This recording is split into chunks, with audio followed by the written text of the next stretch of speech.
বিসমিল্লাহির রহমানির রহিম।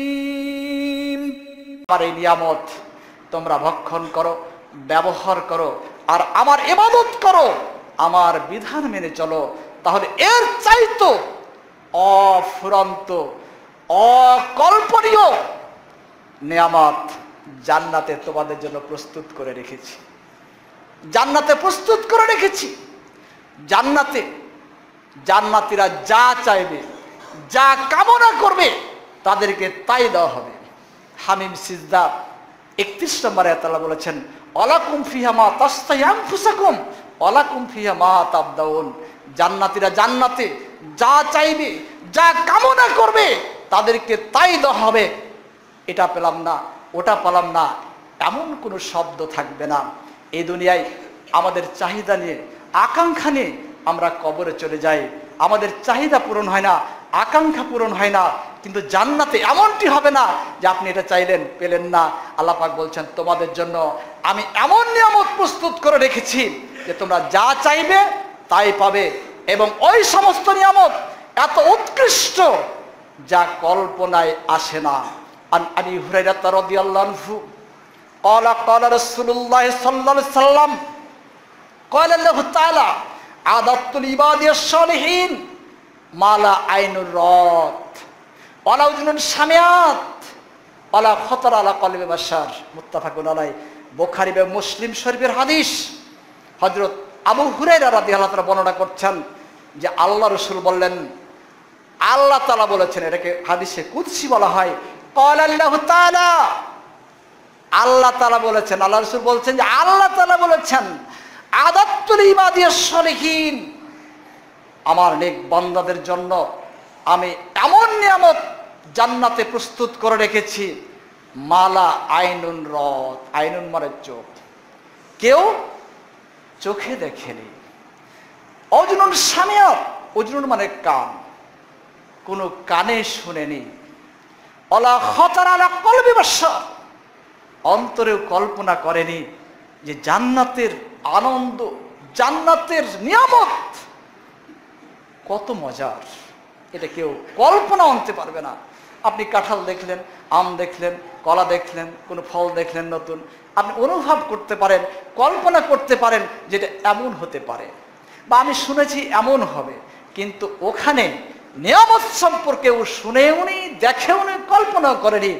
এত সুন্দর নিয়ামত আল্লাহ পাক জান্নাতে প্রস্তুত করে রেখেছেন।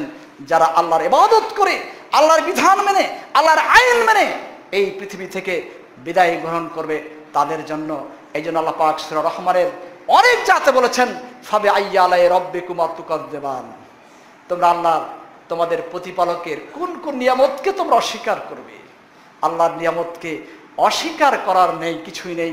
আল্লাহর নিয়ামত অফুরন্ত। আল্লাহর নিয়ামত আমাদেরকে আল্লাহ যত দিয়েছেন সব কিছু মানুষের জন্য। এরপরেও যদি কোন মানুষ আল্লাহর নিয়ামতের অশুকরিয়া করে, আল্লাহর ইবাদত থেকে দূরে থাকে, আল্লাহর আইন থেকে, আল্লাহর বিধান থেকে যদি বিরত থাকে, আল্লাহ পাক ওই সমস্ত অবাধ্য, ওই সমস্ত আল্লাহর বিধান অস্বীকারী, অমান্যকারীদেরকে আল্লাহ পাক ঘোষণা দিয়েছেন, আল্লাহ পাক সতর্ক করছেন, নির্দেশ দিচ্ছেন। সূরা রহমান 33 নম্বর আয়াতে, ইয়া মা'আশারাল জিন্নি ওয়াল ইনসি ইন ইসতাতাতুম আন তানফুযু মিন আকতারিস সামাওয়াতি ওয়াল আরদ ফানফুযু লা তানফুযুনা ইল্লা বিসুলতান।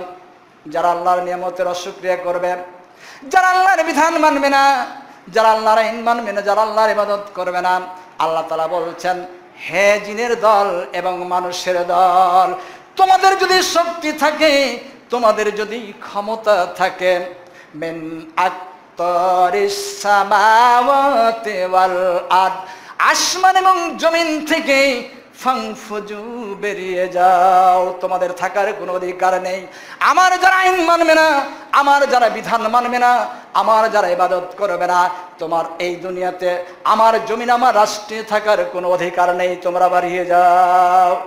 লা তানফুজুনা ইল্লা বিসুলতান। কোথায় যাবে? আমার সুলতানিয়াত থেকে, আমার রাষ্ট্র থেকে কোথায় যাবে? বাপের সাথে সন্তানের অমিল।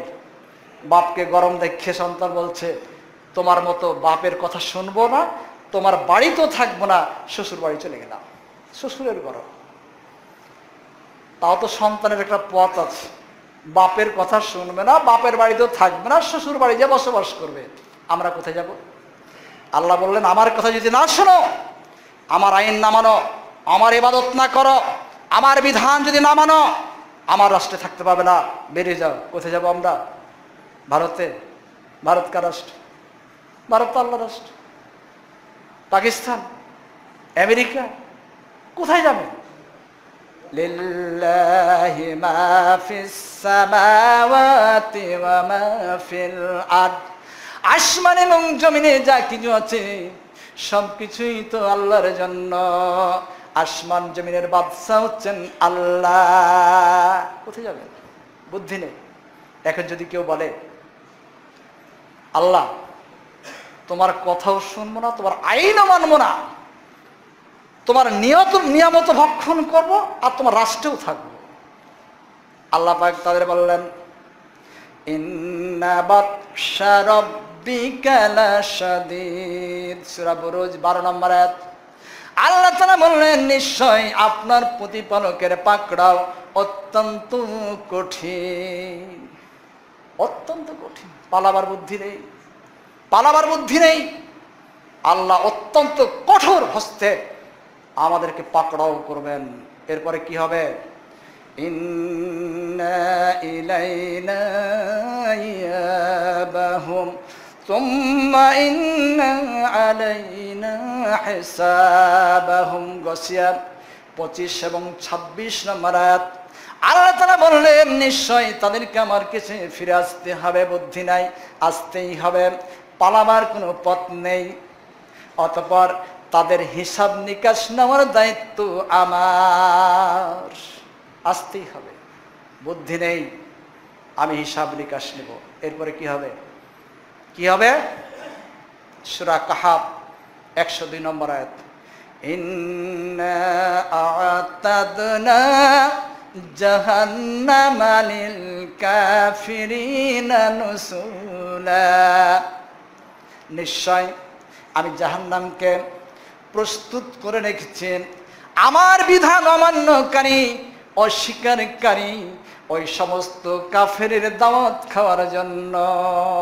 নসুলা শব্দের অর্থ হচ্ছে দাওয়াত।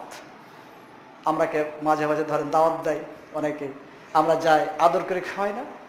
তো আল্লাহ উপহাস স্বরূপ যারা আল্লাহর বিধান মানবে না, আল্লাহর আইন মানবে না, আল্লাহর ইবাদত করবে না, তাদেরকে উপহাস করে আল্লাহ বলছেন, নসুলা শব্দ ব্যবহার করেছেন যে আমি জাহান্নামকে প্রস্তুত করেছি তাদের দাওয়াত খাওয়ার জন্য।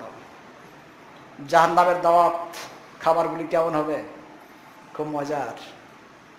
পুজ, রক্ত,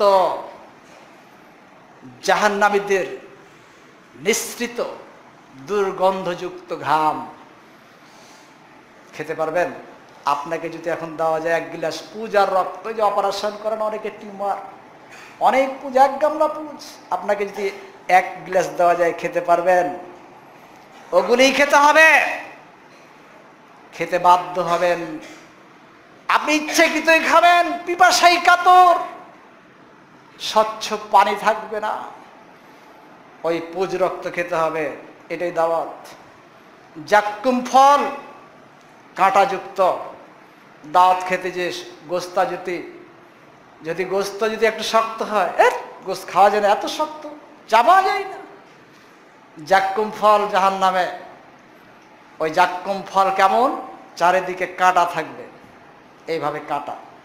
ওই জাক্কুম ফল খেতে হবে বাধ্যতামূলক। খাওয়ার সময় গলাতে বিঁধে যাবে, ওপরে উঠছে না, নিচেও নামছে না, শুধু ছটপট ছটপট। আল্লাহ বলছেন, আমার বিধান যারা মানবা না, আমার আইন মানবা না, আমার ইবাদত করবা না, তোমাদেরকে আমি জাহান্নামে এগুলির দাওয়াত খাওয়াবো। আল্লাহ পাক সূরা বনী ইসরাঈল ৮ নম্বরে তারা বললেন, ওয়াজআলনা জাহান্নামা লিল কাফিরিনা হাসিরা। আমি আমার বিধান অমান্যকারী, অস্বীকারী ওই সমস্ত কাফেরদের জন্য জাহান্নামকে আমি কয়েদখানা বানিয়েছি। কয়েদখানা, জেলখানা, জাহান্নামের মধ্যে আমাদেরকে বন্দী করে রাখা হবে।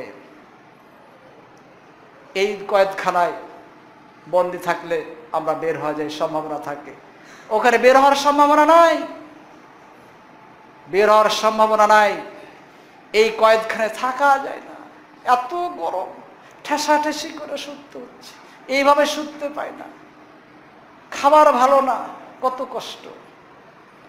ওই জাহান্নামের তুলনায় এই পৃথিবীর কারাগার শ্রেষ্ঠ বেহেশত।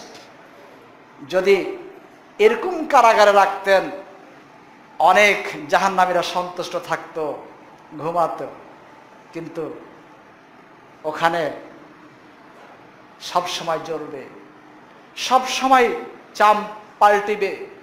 প্রতিদিন এই জাহান্নামকে ৭৭ বার আগুনে খাবে, ৭৭ বার পাল্টে দেওয়া হবে।